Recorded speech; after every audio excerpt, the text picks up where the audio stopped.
Caution: this video is for educational purposes only. We assume no liability for injuries or damage caused by imitating the experiment. Please observe the legal regulations that apply to you when handling chemicals. Synthesis of fluorescein. Before starting, 1.66 grams of phthalic acid, 2.2 grams of resorcinol and 2 grams of anhydrous zinc chloride were weighed out, ground thoroughly in a mortar and filled into a test tube. The zinc chloride serves as a catalyst and dehydrating agent. If phthalic anhydride is used instead of phthalic acid, the amount of zinc chloride can be reduced to 1.5 grams. The mixture in the test tube is heated evenly for a few minutes using a Bunsen burner. A red melt forms. The cotton swab in the mouth of the test tube was used as a precaution to contain any fumes of highly allergenic phthalic anhydride, but did not appear to have been necessary in this case, as only some water vapor was actually formed. After the melt has largely cooled, the test tube was filled halfway with diluted sodium hydroxide solution and heated in a water bath to dissolve the melt. A glass rod was subsequently used to help with this, and, after decanting the solution, the remainder of the melt was completely dissolved with more sodium hydroxide solution. The water-soluble sodium salt of fluorescein is formed. The collected and cooled solution is then separated from unreacted insolubles by simply gravity filtration.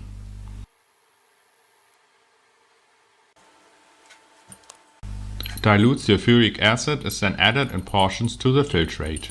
A yellow precipitate separates out, which initially dissolves again and again with stirring until the color of the entire solution changes permanently.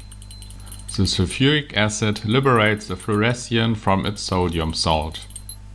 In contrast to this, the protonated dye molecule is only very slightly soluble in water and can be precipitated almost quantitatively in this way.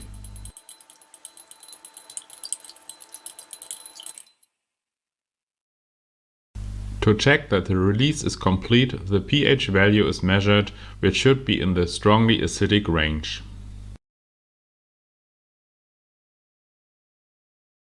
The precipitate was then removed by vacuum filtration. Since initially quite a lot of solvents went through the qualitative filter paper, the filtration process was repeated twice more until only a clear liquid ran through. The residue was then rinsed 3 more times with distilled water until the pH of the flow was only neutral to slightly acidic. The yellow residue is a stable lactone form of fluorescein, which rapidly converts to the open carboxylic acid form under standard conditions, forming stable brick red crystals.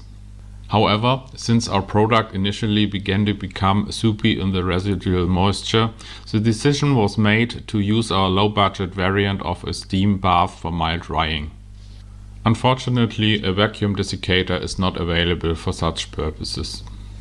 Finally, we obtained 1.7 gram of a dry red powder of pure fluorescein. This corresponds to a yield of 51.2% compared to the theoretical result, which should certainly be better on a larger scale and with a longer reaction time for the melt. And here's the formula for the synthesis. After phthalic anhydride has been formed by heating phthalic acid with the release of water, one molecule with 2 molecules of resorcinol undergoes a double condensation reaction, in the course of which fluorescein is formed. The property that gave the dye its name can best be observed by dropping a few drops of an alkaline fluorescein solution into a cylinder of water that is being exposed to UV light in the dark.